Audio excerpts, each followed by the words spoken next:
Nuestro Señor ante Herodes.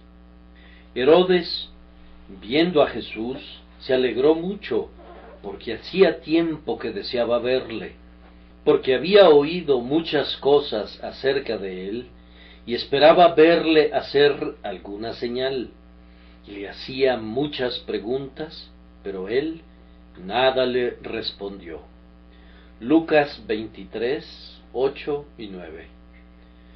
Después de que Pilato les hubo declarado a los principales sacerdotes y a los escribas que no hallaba ningún delito en Jesús, ellos temieron que su víctima escapara, y por eso su furia se alzó hasta un grado extremo, y porfiaron con mayor insistencia contra él.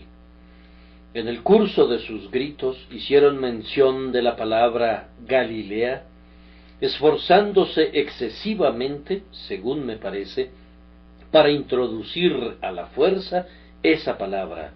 Alborota al pueblo, enseñando por toda Judea, comenzando desde Galilea hasta aquí.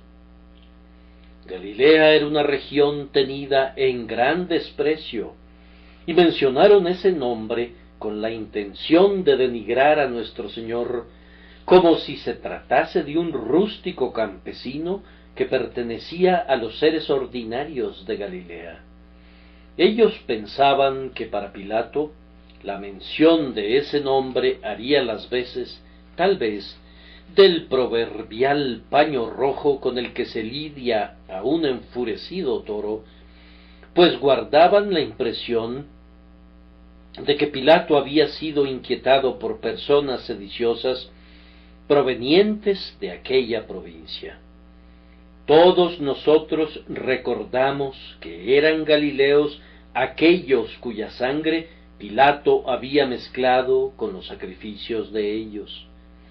Los galileos tenían una reputación de ser individuos ignorantes, inclinados al descarrío tras impostores, y eran tan entusiastas que arriesgaban sus vidas contra los romanos.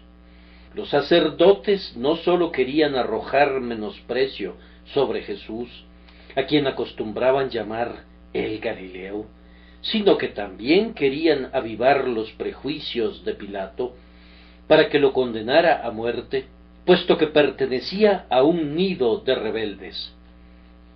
Estaban equivocados, sin embargo, en las consecuencias de su plan, pues la atención de Pilato fue captada directamente por la palabra Galilea. Esa provincia no estaba directamente bajo su autoridad, estaba bajo el dominio del tetrarca Herodes Antipas, y por tanto pensó para sí: puedo matar 2 pájaros de un tiro, puedo desembarazarme de este problemático asunto si envío a este prisionero a Herodes, y también puedo complacer grandemente al rey mostrándole esta deferencia. Pilato había reñido con Herodes y ahora, guiado por un propósito egoísta, resolvió restablecer la amistad, pretendiendo una gran deferencia hacia los poderes soberanos de Herodes, mostrada al enviarle a uno de sus súbditos para que fuese juzgado por él.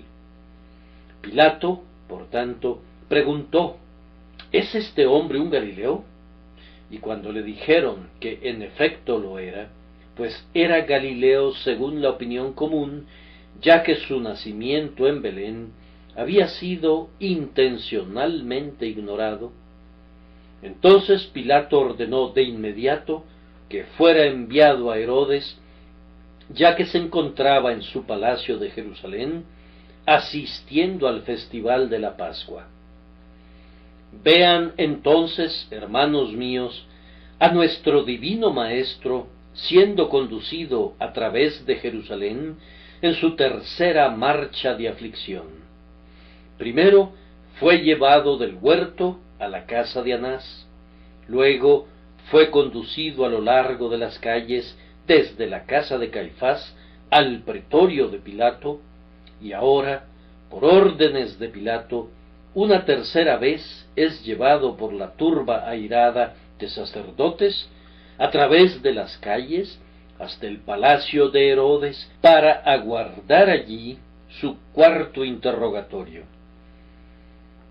Algunos de los antiguos escritores se complacen en señalar que como hubo 4 evangelistas para honrar al Señor, así también hubo 4 jueces para avergonzarlo: Anás y Caifás, Pilato y Herodes. Pisamos un terreno más firme cuando observamos, con la iglesia primitiva, la coalición de los paganos y de los judíos, porque verdaderamente se unieron en esta ciudad contra tu santo Hijo Jesús, a quien ungiste, Herodes y Poncio Pilato, con los gentiles y el pueblo de Israel, para hacer cuanto tu mano y tu consejo habían antes determinado que sucediera. En esta mañana voy a esforzarme por exponer esta porción del triste relato bajo 2 encabezados que serán: Herodes ante Jesús y Jesús ante Herodes.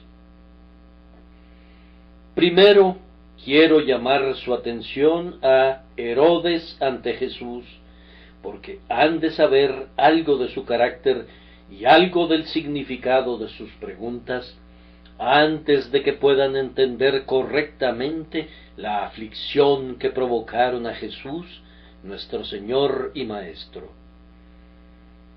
Este Herodes Antipas era hijo del viejo Herodes el Grande, que había ordenado la matanza de los niños de Belén, esperando destruir al rey de los judíos. Él era una astilla del viejo tronco, pero era todavía varios grados más perverso que su progenitor. No había en él nada de la grandeza de su padre. Había la misma mala disposición, pero sin el valor y la decisión. En algunas cosas no sobrepasaba a Herodes, pero en ciertos puntos era una persona más despreciable. Herodes el Grande puede ser llamado un león, pero nuestro Señor muy descriptivamente llamó a este inferior Herodes una zorra, diciendo: id y decid a aquella zorra. Él era un hombre de hábitos disolutos y mente frívola. Estaba en gran manera bajo la influencia de una mujer perversa que destruyó cualquier escaso bien que pudiera haber habido en él. Era un amante del placer, un amante de sí mismo, depravado, débil y frívolo en sumo grado. Casi estoy renuente a llamarlo un hombre, por lo que sólo le llamaremos tetrarca. Este despreciable tetrarca había estado expuesto a influjos religiosos. Todos estos Herodes habían sentido en algunas épocas la influencia de la religión en mayor o menor grado, aunque de ninguna manera fueron beneficiados por ella. Las impresiones provocadas por Juan en la conciencia de Herodes no dudaron mucho tiempo. Al principio fueron poderosas y prácticas, pues se nos informa que Herodes temía a Juan sabiendo que era varón justo y santo, y le guardaba a salvo, y oyéndole se quedaba muy perplejo, pero le escuchaba de buena gana. Yo supongo que Herodes reformó muchos asuntos de su reino y se desprendió, tal vez, de algunos de sus vicios más ruines. Pero cuando por fin Juan comenzó a denunciarlo por haber tomado a la mujer de su hermano para que fuera su amante, cuando vivía todavía su hermano, arrojó en prisión a quien lo reprendía, y luego ustedes recuerdan cómo, con renuencia, Herodes decapitó a Juan en prisión para agradar a su amante. Fíjense en esto. Probablemente no exista un personaje viviente más peligroso que un hombre que haya estado sujeto a influencias religiosas, al punto de ser materialmente afectado por ellas, y que, sin embargo, escapó y desechó todo temor de Dios. Despreció a su conciencia tan violentamente que a partir de entonces conoce pocos escrúpulos.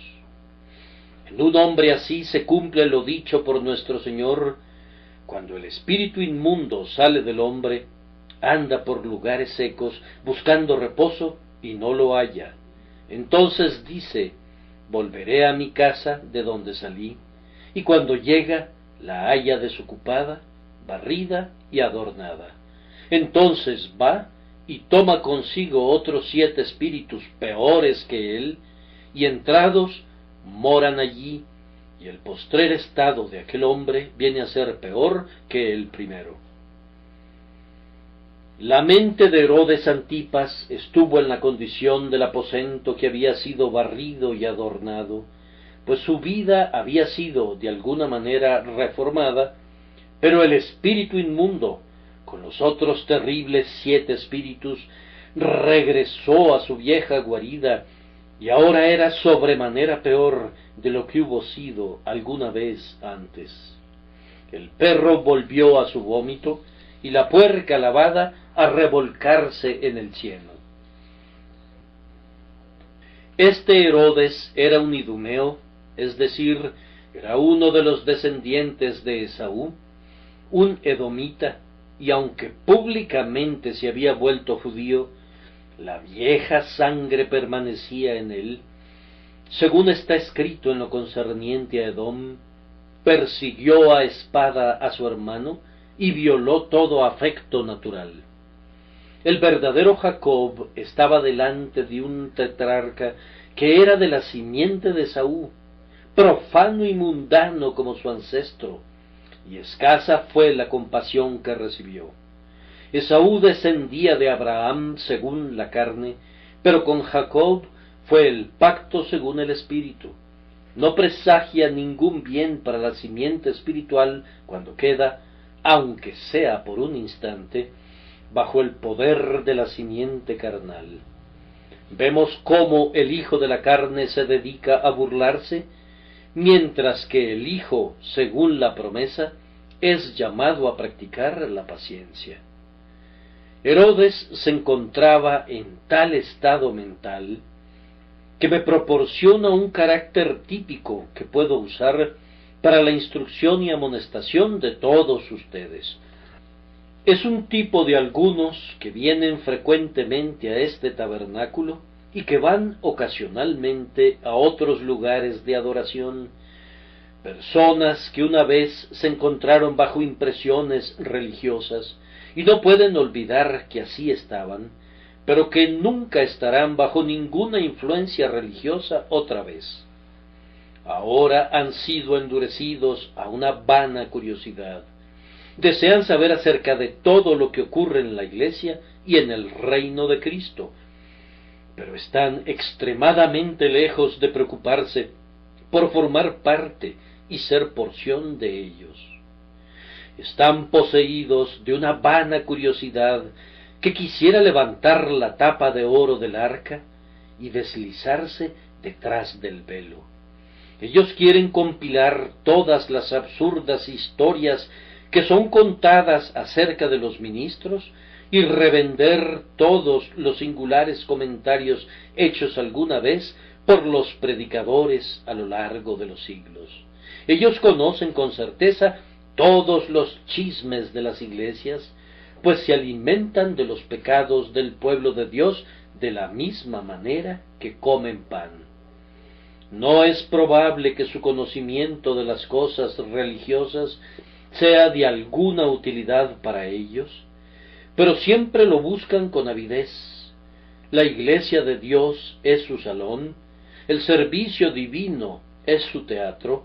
Para ellos los ministros son como actores, y el propio evangelio es algo así como una parte de la utilería teatral.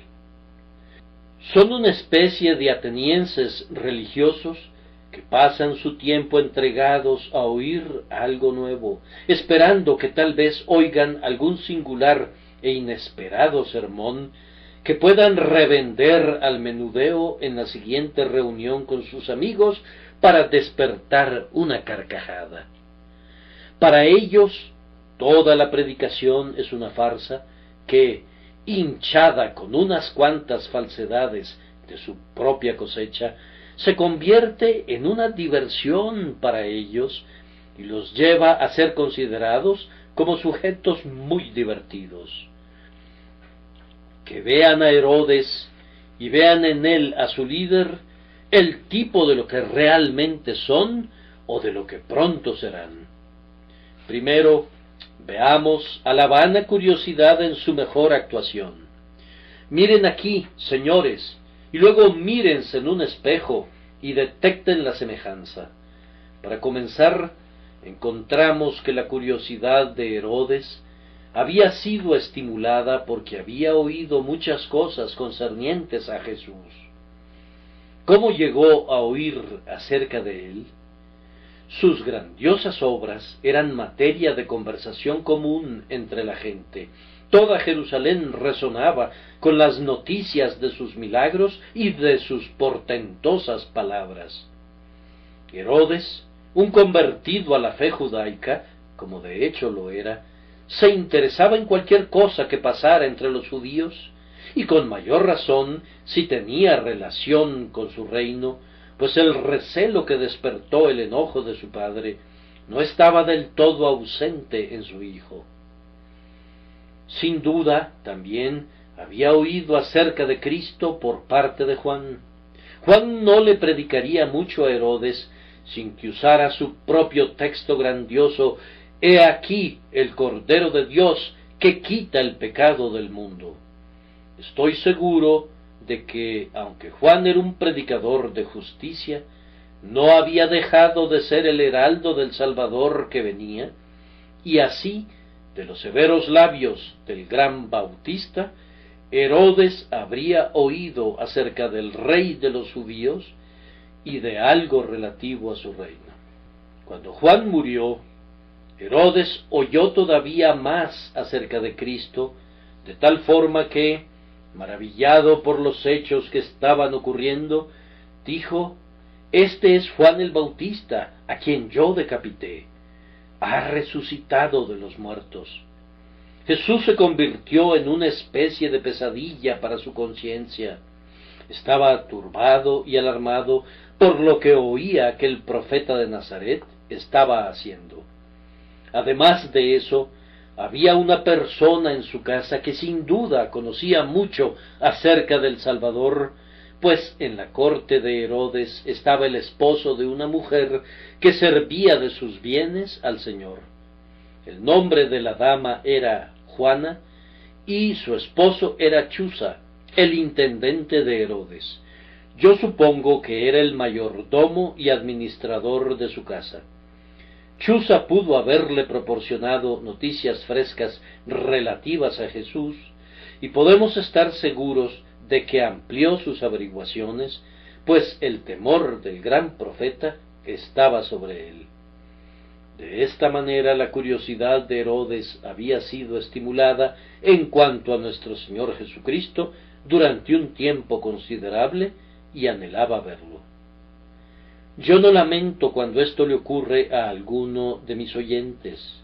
Me alegro mucho de que oigan algo acerca del Señor por parte de sus amigos, algo acerca de Él por parte de sus ministros y por parte de aquellos de nosotros cuya mayor gloria es que, aunque no somos dignos de desatar la correa de su calzado, todo nuestro oficio aquí abajo es clamar: «He aquí el Cordero de Dios».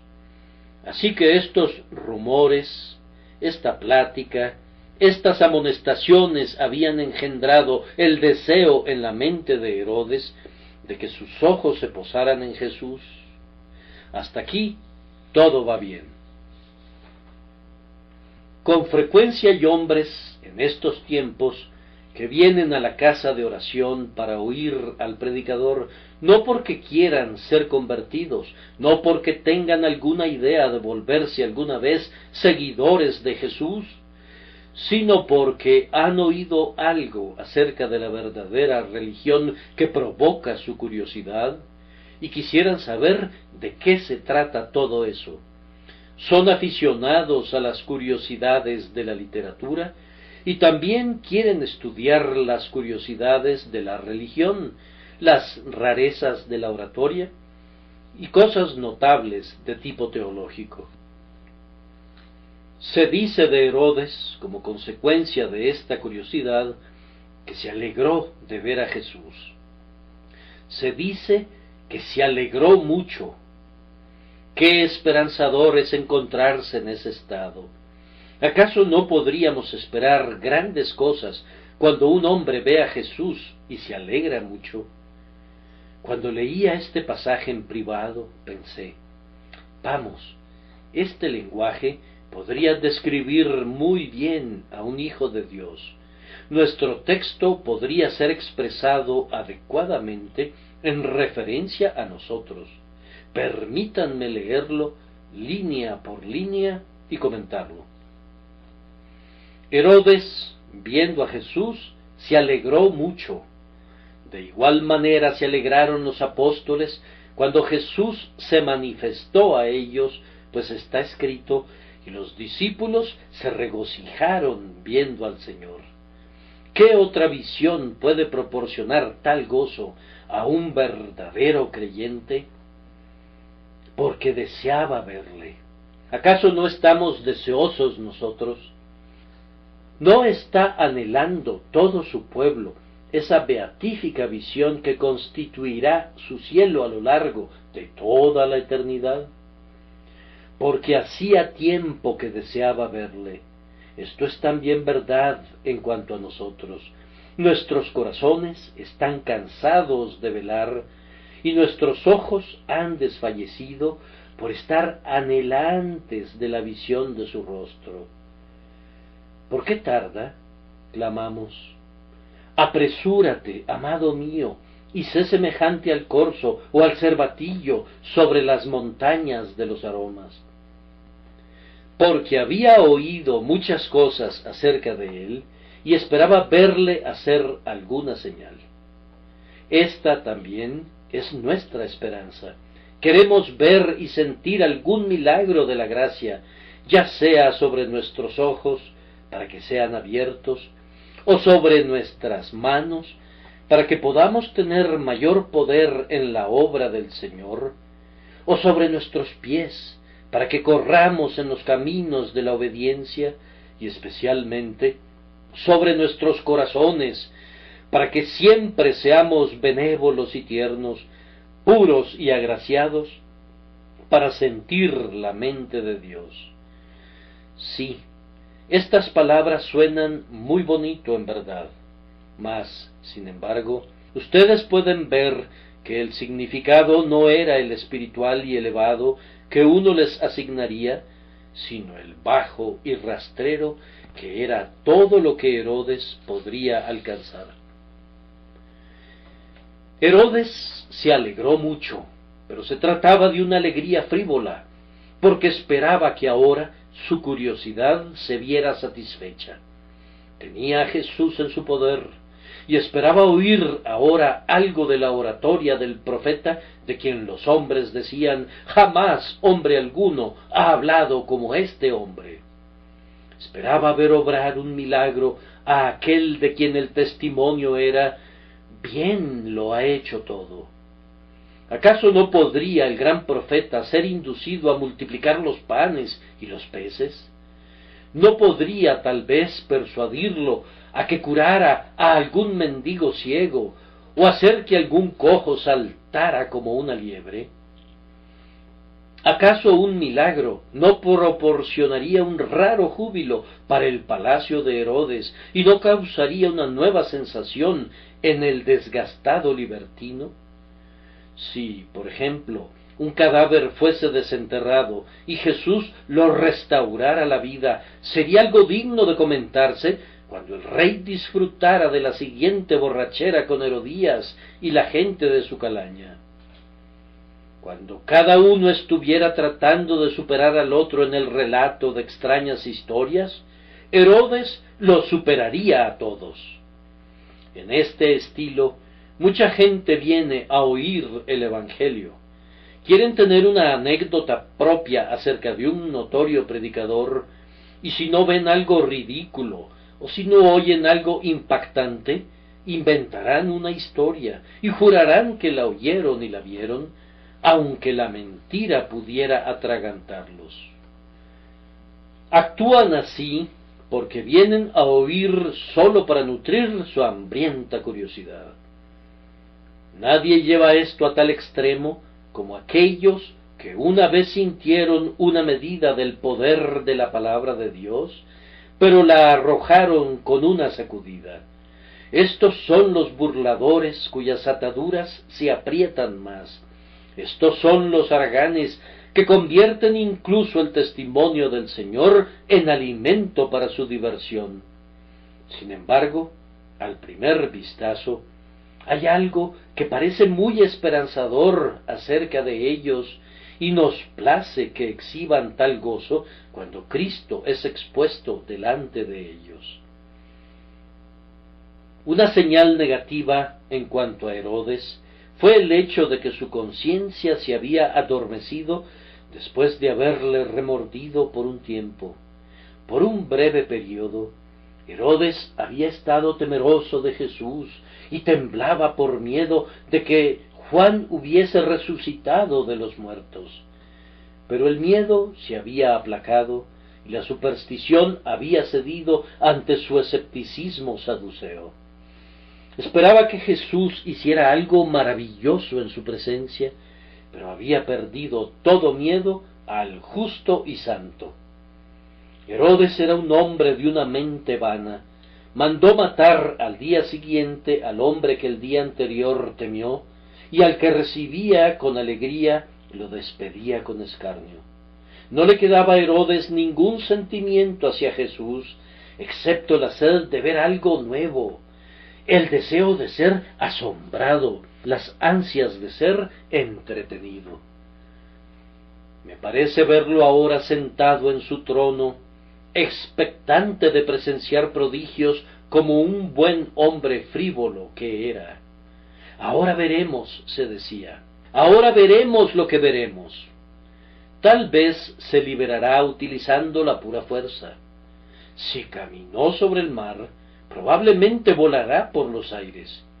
Tal vez se volverá invisible y así pasará por en medio de los principales sacerdotes. He oído que muchas veces, cuando querían apedrearle o despeñarle desde la cumbre de un monte, él se alejaba pasando por en medio de ellos. Tal vez haga lo mismo esta mañana. Allí está sentado el astuto príncipe, conjeturando cuál iba a ser el portento, considerando incluso las manifestaciones del poder divino como meros trucos de un artista del espectáculo o ilusiones de un mago. Cuando Jesús fue presentado delante de él, comenzó a hacerle preguntas, y le hacía muchas preguntas. Me alegra que las preguntas no estén registradas. No nos podrían haber hecho ningún bien, y además, nuestros modernos Herodes son grandes maestros de ese arte en nuestros días, y no necesitan que nadie les enseñe. No necesitamos que nos proporcionen viejas argucias y preguntas, pues la provisión corresponde a nuestros requerimientos.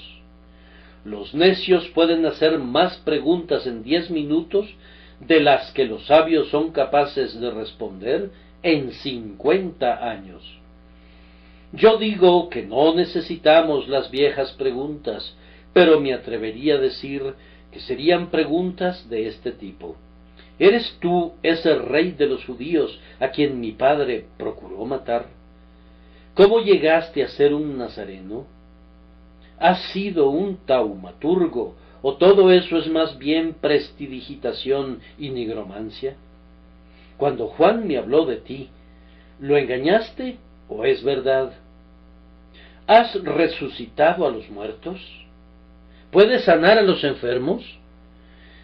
procurando provocarlo a realizar un milagro a lo largo de todo ese proceso, expuso dudas y disputó descuartizando volublemente los términos de la lógica, pues el texto menciona sugestivamente muchas preguntas. Los curiosos en materia de religión son generalmente muy propensos a hacer preguntas, no que necesiten a Cristo, no que necesiten el cielo, no que necesiten el perdón del pecado, no que necesiten nada bueno, pero aún así querrían saber todo aquello que sea oscuro y misterioso en teología, querrían tener una relación de las dificultades de la fe, un catálogo de las curiosidades de la experiencia espiritual. Algunos hombres coleccionan helechos, otros son expertos en escarabajos, y estas personas fisgonean en la vida de la Iglesia, en sus doctrinas, en sus empeños, metas y debilidades, y especialmente en estas últimas. Podrían escribir un libro sobre la Inglaterra ortodoxa y la Inglaterra heterodoxa, y reflexionar con unción sobre extravagancias mentales. Les proporciona algo nuevo e incrementa su acopio de información, y por eso no escatiman preguntas fisgonas, pues ellos quisieran analizar el maná del cielo y destilar las lágrimas de Cristo. Nada es sagrado para ellos. Ponen a la Escritura en el potro del tormento y cavilan sobre las palabras del Espíritu Santo. De esta manera he presentado a la vana curiosidad en su mejor actuación. Ahora prosigamos y veamos cómo trató Jesús esta curiosidad, considerándola bajo el encabezado la vana curiosidad decepcionada. Y le hacía muchas preguntas, pero él nada le respondió. Si Herodes hubiera querido creer, Jesús habría estado muy dispuesto a instruirlo.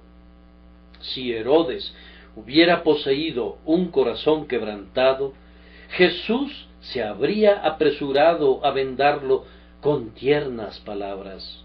Si Herodes hubiera sido un buscador genuino, si sus dudas hubieran sido sinceras y verdaderas, el testigo fiel y verdadero, el príncipe de los reyes de la tierra, habría estado encantado de hablar con él. Pero Jesús sabía que Herodes no quería creer en él y que no tomaría su cruz ni le seguiría, y por tanto no desperdiciaría palabras en un libertino sin alma y sin corazón. ¿Acaso no les había dicho a sus propios discípulos: no deis lo santo a los perros, ni echéis vuestras perlas delante de los cerdos?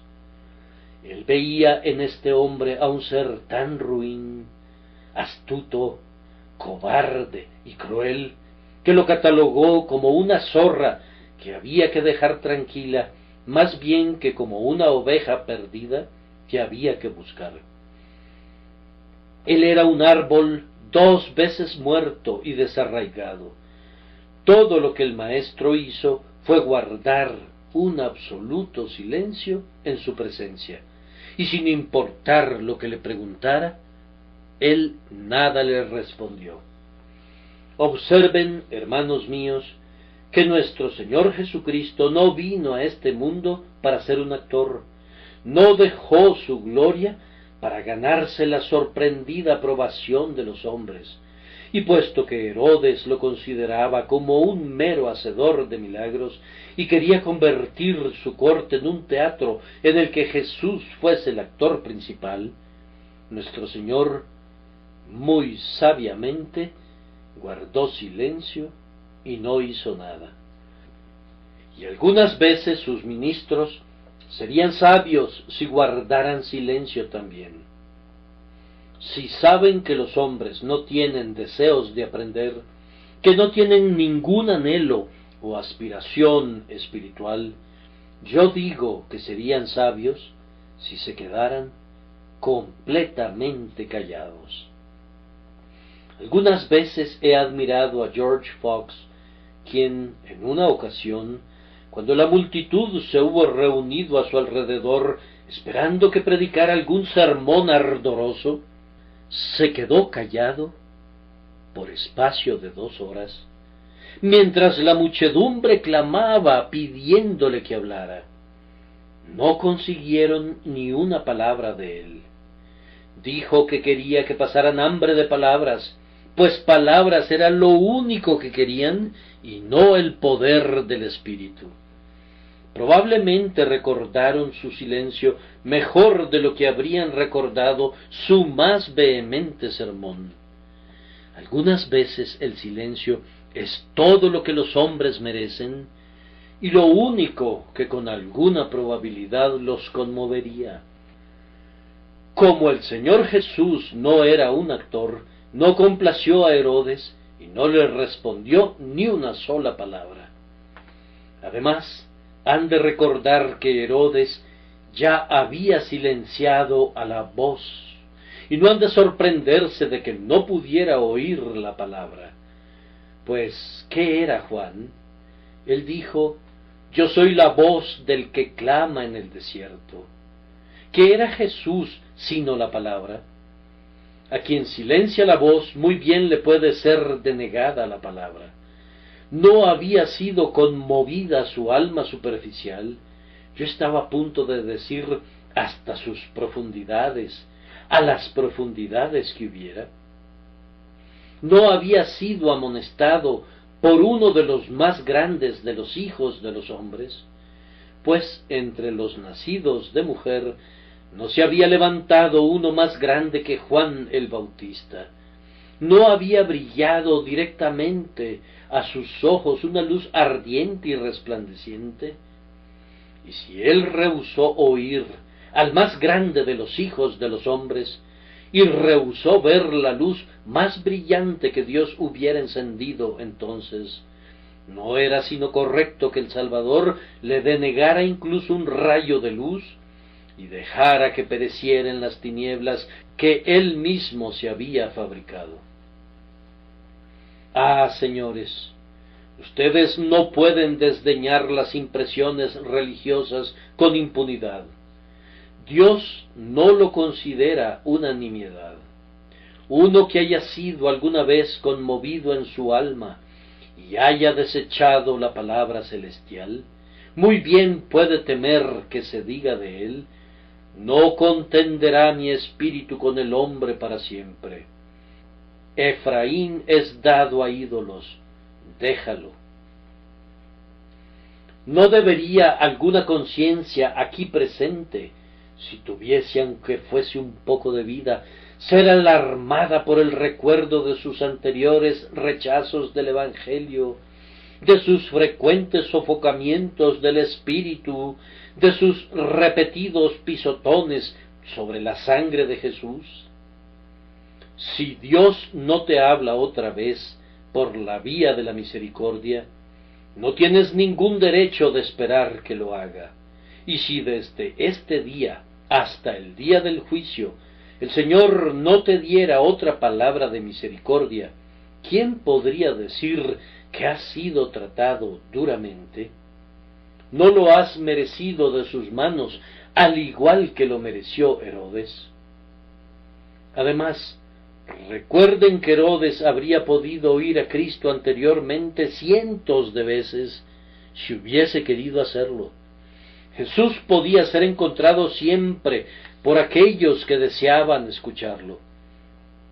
Él no se desplazaba a hurtadillas en Galilea, ni sostenía conciliábulos secretos y encubiertos. Siempre hablaba en las sinagogas, y Herodes habría podido ir allí. Él hablaba en las calles, o en las orillas del mar, o en las faldas de los montes, y Herodes habría podido ir allí. Jesús estaba valerosamente delante del pueblo, y su enseñanza era pública y libre. Si Herodes hubiera deseado oírle, habría podido hacerlo incontables veces. Por lo tanto, habiendo despreciado todas aquellas oportunidades, el Salvador no le proporcionaría otra ahora, que trataría de la misma manera. Él no le responde nada, y al hacer esto, le responde terriblemente. Tengan cuidado de no desperdiciar las oportunidades. Queridos oyentes, tengan cuidado de cómo desperdician los domingos. Podría llegar un día cuando querrían dar 1000 mundos por otro domingo, pero les será denegado. Podría llegar un día cuando estarían dispuestos a entregar toda su riqueza para tener otra invitación para venir a Cristo, pero les será denegada, pues deberán morir, y la voz de la misericordia no resonará otra vez a sus oídos. Aquellos que no quieren cuando pueden, no podrán cuando quieran. Muchos tocarán después de que el señor de la casa se hubiere levantado y hubiere cerrado la puerta, pero cuando él cierra, ningún hombre abre. La puerta fue cerrada para Herodes. Observen que nuestro Señor tenía una buena razón para rehusar hablar con Herodes, esta vez, en adición a las razones ya mencionadas, y consistía en que él no quería que se supusiera que había cedido a la pompa y dignidad de los hombres. Jesús nunca rehusó una respuesta a la pregunta de un mendigo, pero no complacería la curiosidad de un rey. Herodes sueña que tiene el derecho de hacer cualesquiera preguntas impertinentes que se le ocurriera inventar. Pero Jesús no sabe nada de los derechos de los hombres en una materia así. Para él cuenta únicamente la gracia, y para él el príncipe sobre el trono no es una pizca mejor que el campesino en su casucha.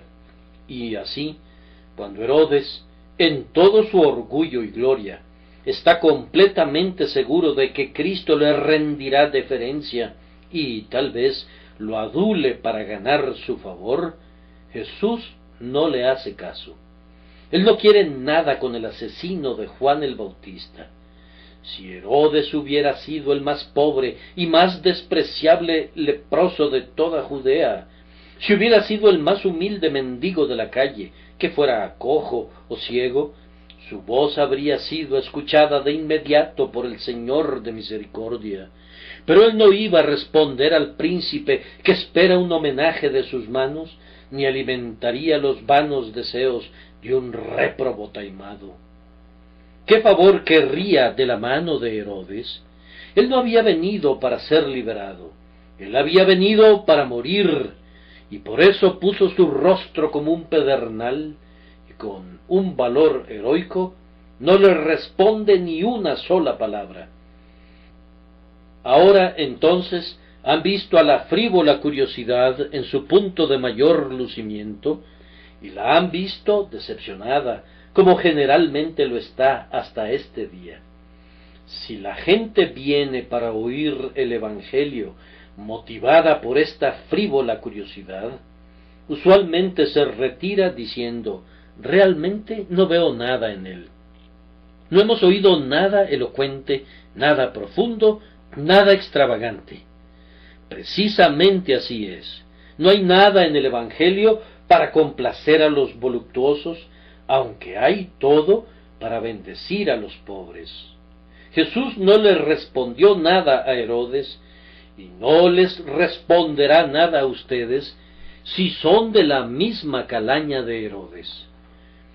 La sentencia para los frívolos es que no reciban ninguna respuesta del Evangelio, ni las Escrituras, ni el ministerio, ni el Espíritu de Dios, ni el Señor Jesús hablarán con ellos.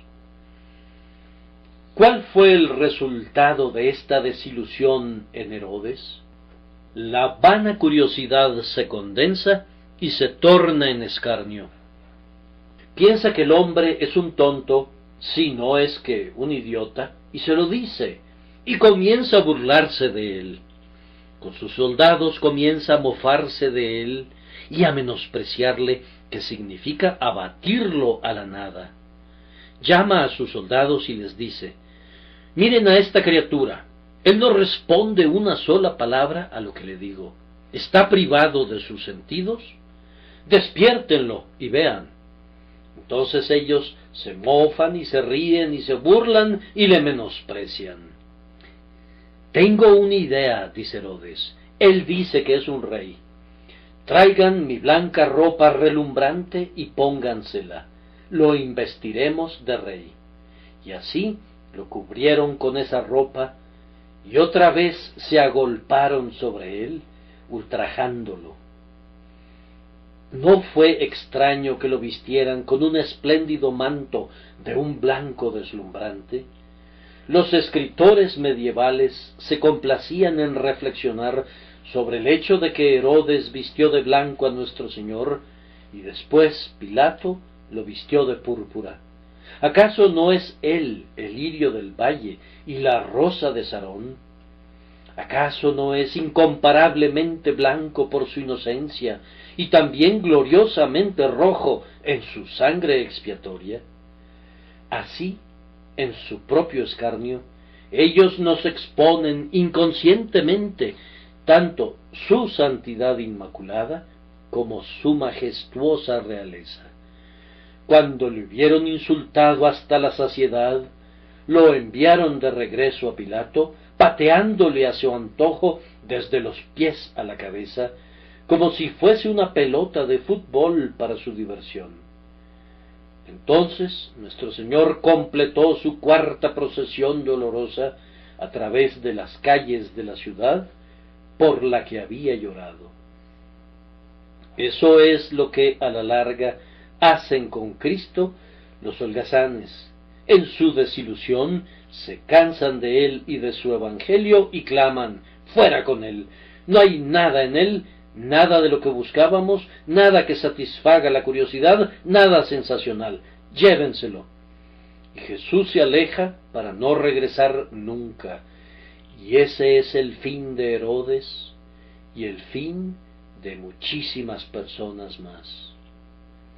Mi tiempo casi se ha agotado, pero sean indulgentes conmigo mientras por unos cuantos minutos procuro exponer a Jesús en la presencia de Herodes. Aunque no se registran golpes, yo cuestiono seriamente si nuestro divino Maestro sufrió en alguna otra parte más de lo que sufrió en el palacio de Herodes.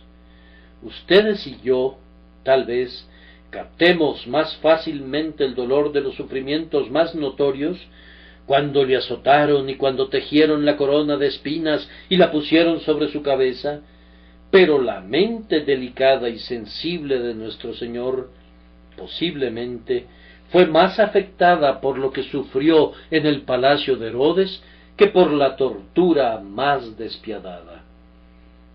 Pues, primero, he aquí un hombre totalmente entregado a la salvación de nuestras almas, y en medio de su dolorosa pasión es considerado como un charlatán y un simple actor de quien se espera que obre un milagro para diversión de una corte impía.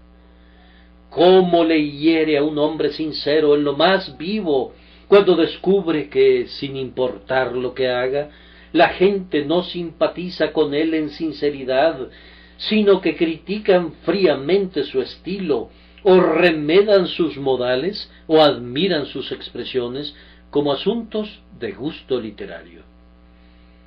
Quebranta tu corazón cuando tu ardor te hace olvidar tu yo, sólo para descubrir que otros están fijándose en bagatelas, convirtiendo tus esfuerzos en una especie de espectáculo. El Cristo debe de haberse sentido herido en su propia alma cuando fue tratado como un mero actor, como si hubiese dejado el seno del Padre y estuviese a punto de entregarse a la muerte, y sin embargo estuviera tratando de divertir y asombrar. Yo sé cómo entristece a los siervos de mi Señor cuando predican entregando su corazón para llevar a los hombres al arrepentimiento, y el único resultado es provocar el comentario de que sus argumentos fueron muy sorprendentes y esa patética pieza fue muy buena. Hay una espina en tales palabras gélidas que penetra más profundamente que la corona de espinas. La horrible indiferencia golpea como el látigo romano. Luego pensar que nuestro Señor es interrogado por un majadero como Herodes, un hombre de un alma sincera e intensa, viviendo únicamente para una cosa que era la redención de la humanidad, está aquí siendo afligido por las necias preguntas de un hombre del mundo. ¿Se han encontrado alguna vez en una agonía de dolor corporal y reciben la visita de alguna persona frívola que comienza a torturarlos con las mayores sandeces y contrasentidos? ¿Acaso no han sentido que sus locuacidades eran peores que el dolor? Debe de haber sucedido lo mismo con Jesús. Cuando lo ridículo interroga a lo sublime, el resultado es la calamidad. Con el sudor sangriento todavía húmedo sobre su frente, y con la maldita saliva afeando todavía su bendito rostro, el varón de dolores debe ser torturado por las estupideces de un holgazán sin corazón. Con su corazón aplastado por un sentido de la terrible pena del pecado, el grandioso sustituto de los pecadores debe ser molestado por la mezquina palabrería y las impúdicas burlas de los seres más ruines de la humanidad. Resolviendo eternos conflictos y edificando un templo eterno para el Dios viviente, él ha de ser vituperado por un jactancioso tetrarca, atormentado y torturado por necias preguntas únicamente adecuadas para ser formuladas a un charlatán. Nosotros creemos que la propia cruz no fue un peor instrumento de tortura que la lengua altiva de este monarca corrompido. Entonces, el cinismo de todo este asunto debe de haber torturado a nuestro Señor. Todos ellos se agolparon a su alrededor con su ronca risa y sus soeces burlas. Se ha convertido en refrán y motivo de burla para ellos. Cuando estás contento puedes disfrutar tu júbilo, pero cuando el corazón está triste, la risa es repugnantemente discordante y agrava tu dolor. Ahora éste se ríe y luego aquel se burla, mientras que un tercero saca la lengua y todos ellos están estrepitosamente joviales. En armonía todos ellos lo están ninguneando, aunque con terrible determinación él está levantando al mundo fuera del pantano del desaliento y colgándolo en su lugar entre las estrellas de la gloria de nuevo. Jesús estaba ejecutando tareas más que hercúleas, y estos seres insignificantes, como tantos tábanos y mosquitos, le estaban picando. Las cosas pequeñas son grandes como instrumentos de tortura, y estos seres indignos hicieron lo más que pudieron para atormentar a nuestro Señor. Oh, la tortura del Espíritu del Señor. Recuerden que no fue una pequeña aflicción para nuestro Señor permanecer callado. Ustedes me dirán que se muestra majestuoso en su silencio. Eso es correcto, pero el dolor de ello fue agudo. ¿Puedes hablar bien? Te encanta hablar para el bien de tus semejantes, y sabes que cuando hablas, muy a menudo tus palabras son espíritu y son vida para aquellos que te escuchan. Sería muy duro sentirse obligado a rehusarles una buena palabra. No se imaginen que el Señor despreciaba a Herodes, como Herodes despreciaba al Señor. Ah, no, la piedad de su alma se prodigaba hacia esa pobre criatura frívola que necesitaba divertirse con los sufrimientos del Salvador. y tratar al Hijo del Altísimo como si fuese un bufón de la corte que debe actuar frente a él. El infinito amor del Salvador les estaba quebrantando el corazón, pues él anhelaba bendecir a su perseguidor, y sin embargo no debe hablar ni expresar ninguna palabra de advertencia. Es cierto que había poca necesidad de palabras, pues su sola presencia en un sermón que debía haber derretido a un corazón de piedra. Mas, sin embargo, le costó al Salvador un portentoso esfuerzo mantener cerradas las puertas de las aguas y retener los torrentes de su santo discurso que habrían fluido en argumentaciones compasivas. Él debía estar callado, pero la angustia de ello difícilmente la puedo exponer. Algunas veces que se le permita a uno decir una palabra es el mayor consuelo que se pudiera recibir. Nunca se han encontrado en tal estado que si pudiesen clamar, ¿habría sido un alivio para ustedes? ¡Qué angustia, entonces, verse forzado a ser como un hombre mudo! ¡Qué aflicción verse forzado a estar callado con todos estos burladores a su alrededor, y sin embargo tener compasión de todos ellos! Como un hombre que siente compasión de una mariposa nocturna que vuela hacia la llama de una candela y no quiere ser liberada, así nuestro Señor tenía compasión de estas criaturas.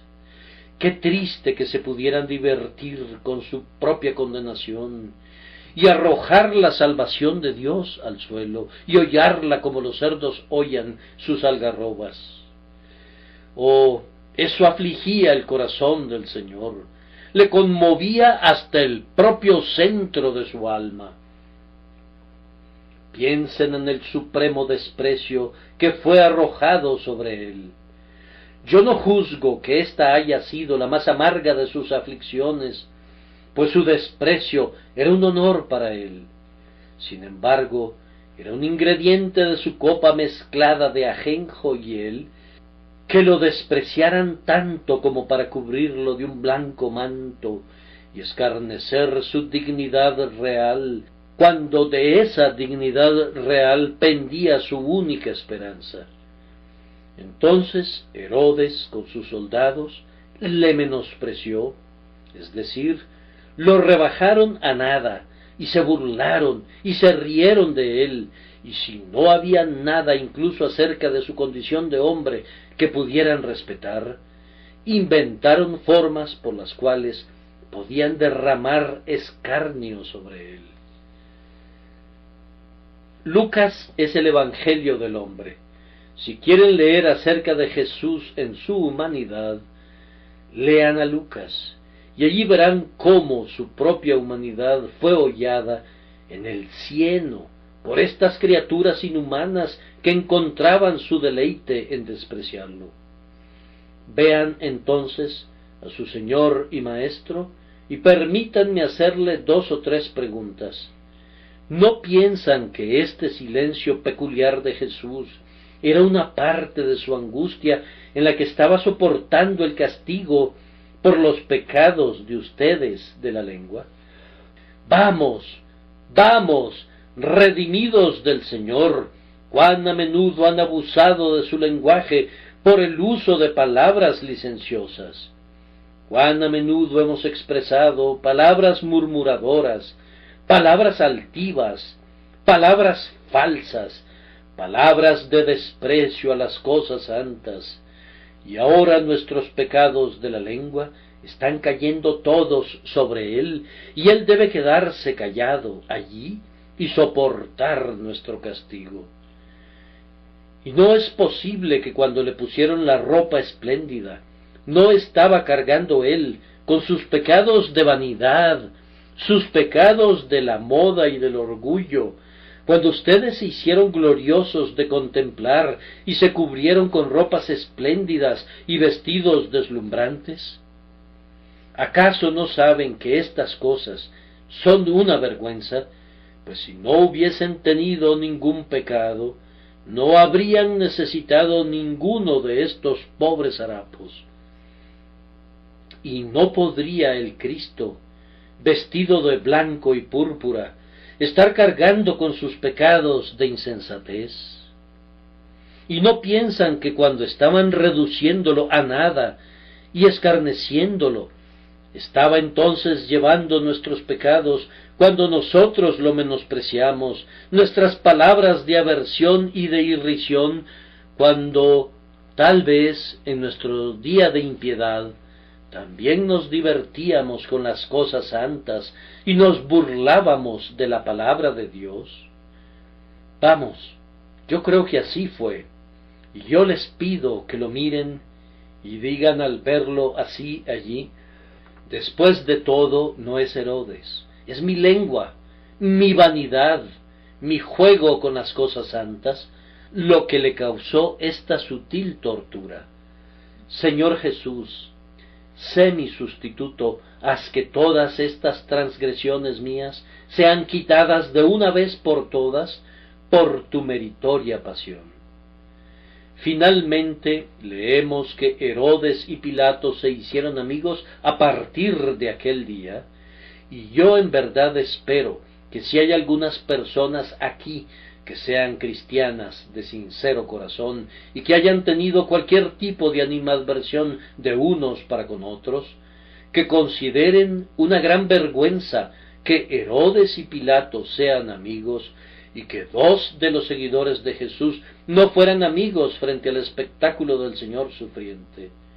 En cuanto a esas dos zorras, Pilato y Herodes, fueron juntadas cola con cola por nuestro grandioso Sansón. Nuestro Señor ha sido con frecuencia un punto de unión para hombres perversos, no por su intención y propósito, sino debido a que se han unido para oponérsele. He sonreído a menudo en mi corazón al ver cómo la superstición y el escepticismo marchan juntos cuando están ansiosos de oponerse al Evangelio. Entonces el saduceo dice: dame tu mano, querido fariseo, tenemos un interés común aquí, pues éste quiere trastornarnos a todos nosotros. El Evangelio es el enemigo mortal tanto del escéptico saduceo como del supersticioso fariseo, y así hacen a un lado sus diferencias para arremeter contra él. Ahora, entonces, si los malvados se unen delante de nuestro Señor Jesús cuando está vestido con el manto blanco, ¿no debería estar más unido su pueblo, especialmente si recuerdan que Él dijo: un mandamiento nuevo os doy, que os améis unos a otros? Yo los exhorto por su reverencia para con Él, a quien llaman Maestro y Señor, que si tienen alguna diferencia de cualquier tipo con algún hermano cristiano, no permitan que se ponga el sol mientras no le hubieren puesto un fin por un sincero amor a Jesús. Que sea visto que Cristo es el grandioso unificador de todos aquellos que están en Él. Él quiere que nos amemos los unos a los otros como Él nos ha amado, y su oración es que seamos uno. Que el Señor oiga esa oración y nos haga uno en Cristo Jesús. Amén.